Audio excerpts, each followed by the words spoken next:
What's up, everybody? Gideon's Tactical here. Just want to do a quick intro for you for the next couple weeks. We're going to be doing a bunch of field testing on a lot of the K-Bar Becker BK model knives. These are amazing knives. You really can't go wrong. They are so many different sizes, types, fits, and feels. Regardless if you're getting like the little tiny BK14 Escobar or you're going with the big old, BK9 or the brand new BK10 CREWMAN, BK2, all the different knives. We're going to test out a ton of them, thrash on them.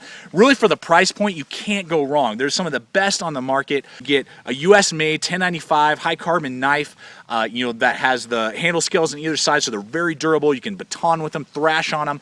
Very reliable and all sorts of sizes, good weight, good sheaths for the most part, and you really can't go wrong with them. They're just amazing knives. So I just wanted to kind of release a series here for one a week for the next several weeks of the BK Becker line. They're just awesome by K-Bar. You're not going to regret purchasing one of these. What's up, everybody? Welcome to another episode of Gideon's Tactical. Today, as you can see on me, we are testing out the Becker BK10 CREWMAN through K-Bar, new for 2013. Camillus, originally with the original Becker line, produced this knife. Give you a little history really quick.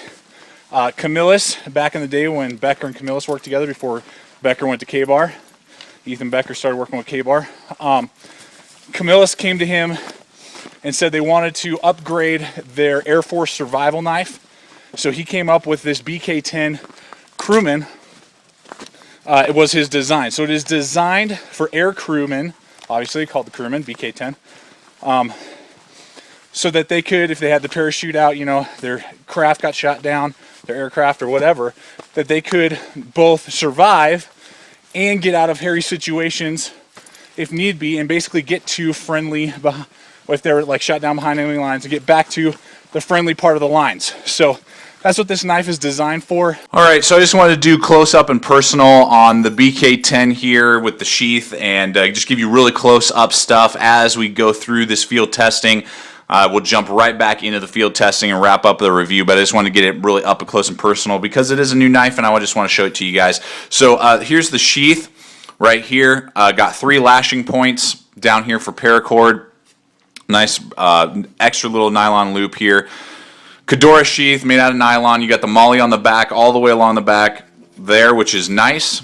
Then I love this feature about these new K-Bar knives that they got coming out recently with their sheaths. Velcro and a button, which is awesome, and it opens up so you can put it on your belt without taking your belt off. I really dig that. That's sweet. Pop it back into place. Cool. Then you got dual lashings plus the 2 lashings there for paracord. So this is jump ready if you did want to carry this, as a paratrooper or, jumping out of a plane. Then you got your nice little Velcro pocket. Basic. You can get some small stuff in there, a little survival kit, your fire steel, a sharpener rod possibly, or something like that you can get in there without too much trouble. Nice strong buttons. And then you pull out the BK10. Oh, wait a second, that's the BK2. Yeah, guys, I just wanted to show you that. This is what's awesome about this sheath, is it is wide, got a big wide mouth. This is the new sheath they also send with some of the BK2s, or you can buy aftermarket. So I wanted to show you that the BK2, it is the BK10 CREWMAN sheath. Here it is, don't worry, don't freak out. This is the right video you're watching. This will fit in your BK2 will fit in the BK10 CREWMAN sheath. So if you have the BK2 and you have one of those crappier, not Kydex, but glass reinforced nylon sheaths, you're trying to figure it out, or you haven't found the right sheath yet, or you're looking right now and you want to buy a BK2 and maybe you find one on eBay or something that doesn't have a sheath with it, hey, buy your BK10 and you basically can interchange the sheaths between the BK10 and BK2. These will both fit in that same sheath, which is awesome. And I just want to show you here really quick the side-by-sides of the BK2 and BK10. They are very similar. I'm going to try and line them up perfectly here. There we go.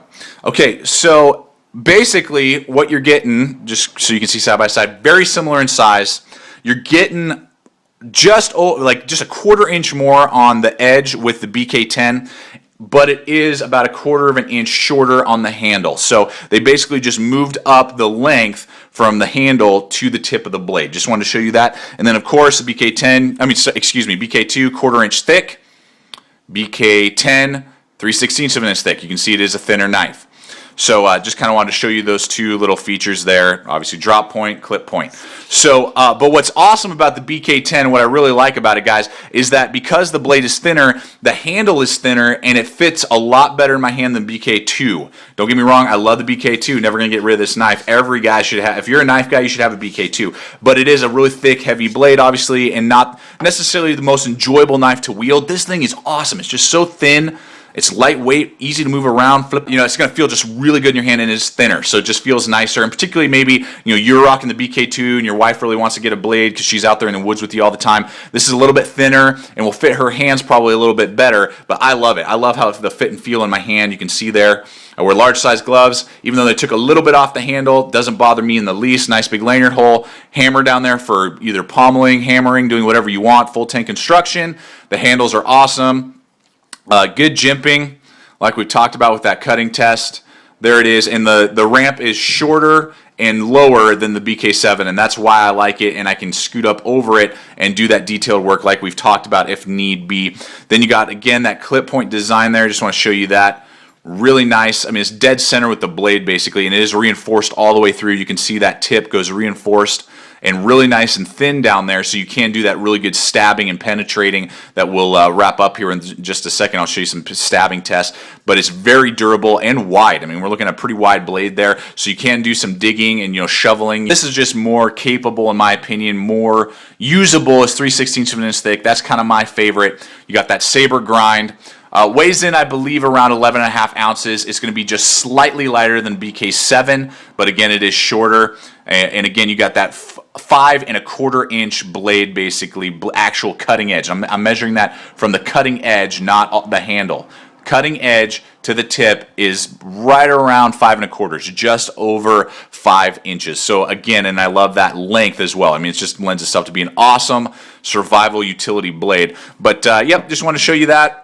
And wanted to surprise you with the sheath. It is a totally ambidextrous sheath for the BK2 or the BK10. Let's go ahead and jump back on into this review.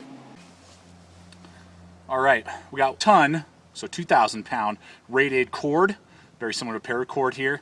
Just want to show you how the BK10 can cut through here. Boom, go right through it. Just a little bit of pressure.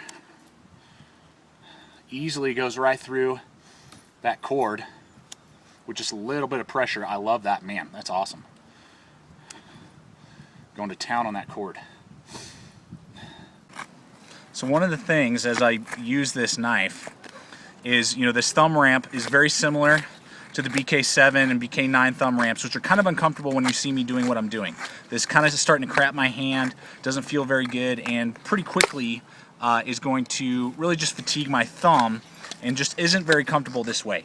But what's awesome is either, you know, obviously you can just do this normal push cut, which doesn't give me as much control as I like to have with a knife.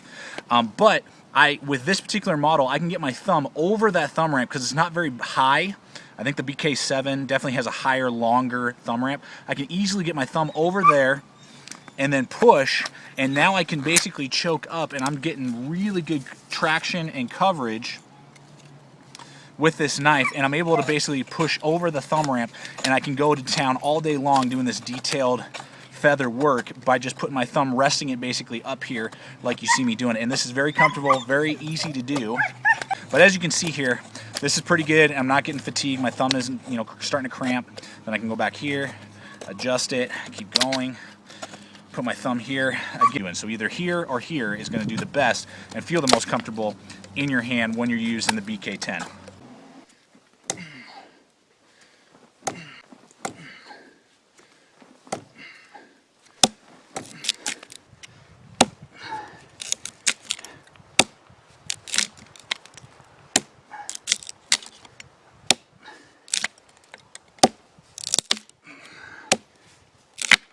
You can see there,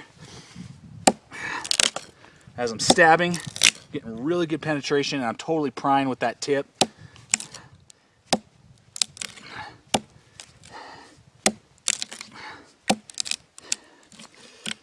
We're not getting any damage, rolling, chipping, breaking, nothing bad with that tip. The finish is wearing off a little bit, but you can see there, that tip, and we're penetrating a good 1.5 inches That clip point design with that unsharpened swedge up here really lends itself to be able to stab really well. You're going to be able to penetrate, you know, if you're stabbing at some guy's gut. And this has a really good finger groove down here with the guard. So either way, I'm not sliding down and going to hurt myself, even with these Grivery handles that are, you know, are hard plastic. They don't have a lot of texturing to them. I'm totally locked in. And then if you want to upgrade, you can put the micarta handles that fit on the BK2, the BK7 or BK9, all those are interchangeable with the BK10 if you did want to upgrade to micarta handles. But for stabbing, I mean, it's a great stabber, great penetrator. You're not going to worry about cutting yourself, riding up. You know, it's a good tactical blade with the weight. I like that size too, about 5.3 inches long with the blade. I mean, I just love using that type of style of knife for almost everything, including, you know, if I had to use it on a fighting, you know, style or not, or survival. It's just going to do really, really well. For stabbing as well as for tactical use.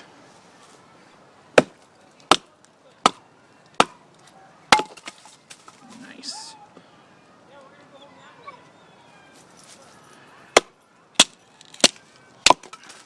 Now we're talking.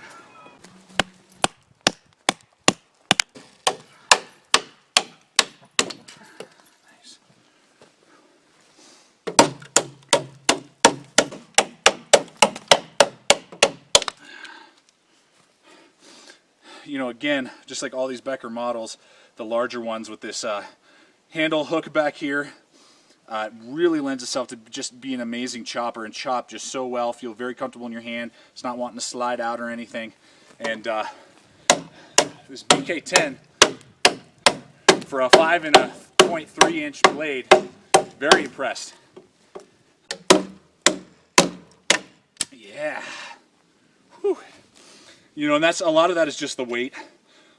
Weighs in right around 11 ounces. Just a hair lighter than the BK7.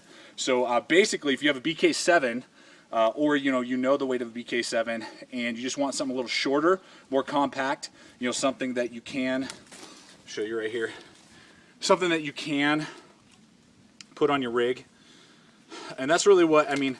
I'm on a day hike today. I'm probably going, you know, 6 miles. You know, I'm at 11,000 feet, huffing and puffing. I got like 40 pounds of gear on me because we're doing tests today.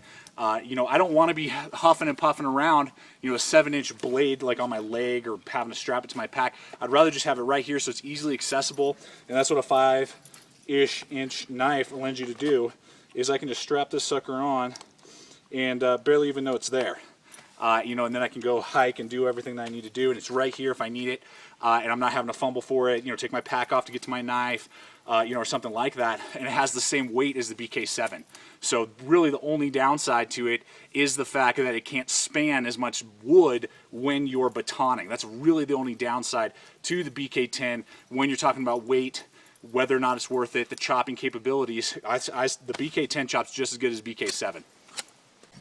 You can see here as I'm doing this thing is just plowing through this pine, dried out pine.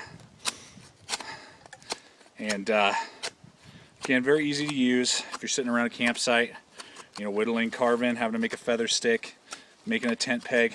I can choke up again like we talked about over that thumb ramp and get a little closer in. With this type of stuff, when you're not pushing quite as hard, you can use a thumb ramp as well. It's still not quite as comfortable as I would like. You know, getting those little feather sticks going there. Or just holding it like that. Now again, remember, this is pitched as a survival tactical knife, you know, that you're supposed to, it's basically a jack of all trades, master of none when it comes to the BK10. It batons really well for the size. It chops really well for the size. It carves really well. It does all those things well, good enough to get all those jobs done well and, you know, stand up to hard use. And that's really what this knife is designed for. And then, you know, if you're sitting here and you want to do it more kind of a bushcrafty type of stuff, you know, you can do the reverse grip just like that. Very similar to the BK2. BK10 is very comfortable. You can do this with ease. Feels nice, kind of getting in the way. But overall, easy to wield. You can do it for a long period of time, all the different tasks. And really for the size, again, you know, if size is one of your issues, BK10 is going to do just as good as the BK7, except when spanning and batoning. And if you don't use your knife to baton, you know, or you have just a bigger dedicated one, you have your BK9, you want to rock this one as your, you know, smaller, you know, wilderness blade, do it. I mean, it's going to be awesome. It's going to do a great job with all those type of needs. And yeah, it's definitely a great outdoors knife to be sure, as well as I think would work really, really well for you out there who are deploying, who are looking for about a 5.5 inch, really survival tactical blade. BK10 is definitely one worth checking out. A home run in my opinion with the Kedora sheath, with what everything it produces for you and provides for you. BK10 home run. So everybody, thanks for watching. Stay equipped, stay prepared. We'll see you out there.